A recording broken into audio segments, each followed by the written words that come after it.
Kakinada rural మండలం సూర్యారావుపేటలో కాలుష్య సమస్యపై గ్రామస్తులు ఆందోళనకు దిగారు. ఏపీఐఐసి పరిధిలో పరిశ్రమల నుంచి విడుదలవుతున్న వ్యర్థ జలాల, బూడిద కారణంగా తీవ్ర ఇబ్బందులు ఎదుర్కొంటున్నామని ఆరోపిస్తూ Kaleshwari refinery and industry private limited company ఎదుట నిరసన చేపట్టారు. పరిశ్రమల నుంచి విడుదలవుతున్న డ్రైనేజ్ నీరు ఎక్కడికక్కడే నిలువ ఉండటంతో దుర్వాసన వ్యాపిస్తోందని గ్రామస్తులు తెలిపారు.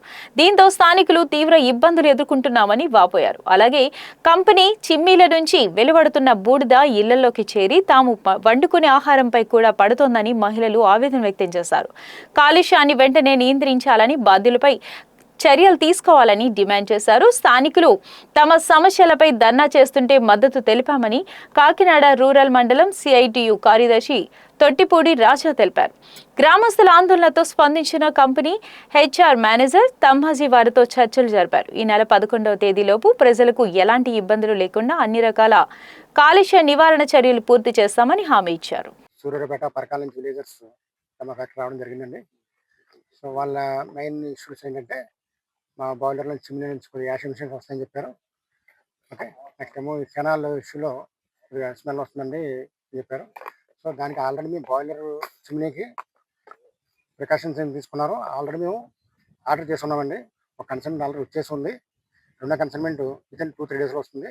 మా జిఎం గారి ప్రకారం 11వ తారీఖుకి మేము ప్లాంట్ ఆపుతాము, వాళ్ళకి కమిట్మెంట్ ఇచ్చాము. ఓకే, 11 మార్నింగ్ కమిట్మెంట్ ఇచ్చాము. అది ఎరక్షన్ అయిపోయిన తర్వాత ఆఫ్టర్ 1.5 month or 2 months తర్వాత మళ్ళీ ప్లాంట్ రీస్టార్ట్ చేస్తున్నాం చిమ్నీ వరకు. ఇంక ఇరిగేషన్ కెనాల్ వచ్చేటప్పటికి ఇరిగేషన్ కెనాల్ టువర్డ్స్ కమ్మవారి నుంచి అలాగా NH5 క్రాసింగ్ ఉంది రోడ్డు మనకి కెనాల్ ఇది.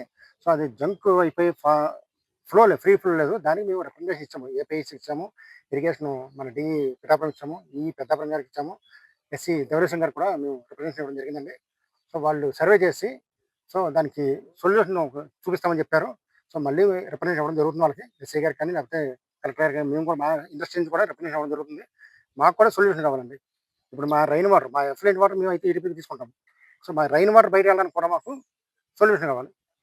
సో దాని ఫ్యాక్టరీ పెట్టిన కాడి నుంచి ఇప్పుడు వరకు కూడా దీని మీద ఏం చర్యలు తీసుకోలేదని ఆరోపిస్తున్నారు. లేదండి, ఎప్పుడు కూడా ఇష్యూస్ లేదు.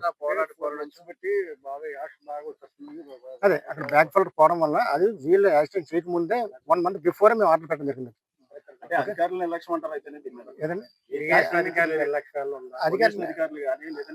సంబంధించిన అధికారుల నిర్లక్ష్యం అంటారా? అదే నిర్లక్ష్యం చెప్పినా ఈ సొల్యూషన్ తీసుకురాకపోవడం కారణం అధికారుల నిర్లక్ష్యం. ఫ్లో చూడాలి, వాళ్ళు కూడా సర్వే చేస్తున్నారు. వాళ్ళు ఆ ఫ్లో చూసి దాన్ని సొల్యూషన్ తీసుకొచ్చి తెలియజేసి అన్నాడు సార్. ఇంకా 1 month నుంచి మేము ఫాలోఅప్ చేస్తాం సార్. పొల్యూషన్ ఏం సమస్య లేదండి. మేడం వచ్చి వాళ్ళు శాంపిల్స్ ఇస్తున్నారు. వాళ్ళకి లెటర్ మాకు షో కాదని ఇచ్చారు, రిప్లై ఇస్తాం. మరి సో అలాగే శాంపిల్స్ తీసుకొని వెళ్ళినారు. శాంపిల్స్కి మేము పే చేయవలసి